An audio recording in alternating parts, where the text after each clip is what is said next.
Hello again, here's HG, Harlan Gerger with AskHG.com, and we are here today with the 18th tip, your 18th weekly tip on leadership development. How can you become a more effective and a better leader?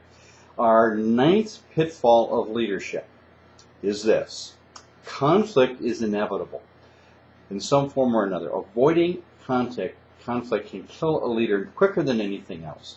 Rather, embrace it so that all can learn and grow from this conflict. Some great leaders actually encourage conflict so there's more learning. Here's one of the key things. When there's conflict in a situation, it's usually because there's some kind of change or there's something not quite working right. And by embracing that conflict and say, okay, let's get to the bottom of this conflict, you can find out what the real causes and what the real issues are, what's there or what's missing, and what can you now do about it. You can now get to the solutions faster, a lot of times through conflict. And this is exactly why some leaders really encourage conflict. They expect it, they like it, they get to the problems quicker, they get them solved, and on they go.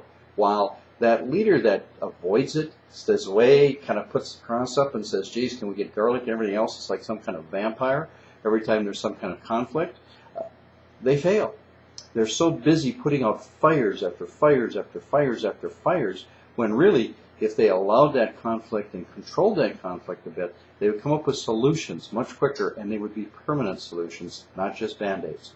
So remember, conflict is not necessarily a bad issue. It can be the pathway to solutions. So it's that kind of different thinking that's in the Bypassing Notebook, and if you're in leadership, you need to get a lot more yeses very quickly, and there's some great examples of how leaders can utilize body language and influence language to get yes much, much faster. So that's a great one. And even if you're in leadership, the selling gap is about pure communications. That's what sales is. You're trying to influence other people to think differently and take different actions, make different decisions. That's what the selling gap's about. So think about that too. Both are available at AskHG.com. That's our website. And again, if you want some more tips, great articles on leadership, go to AskHG.com, cruise through the articles, and you'll find it. Meanwhile, remember, conflict is good.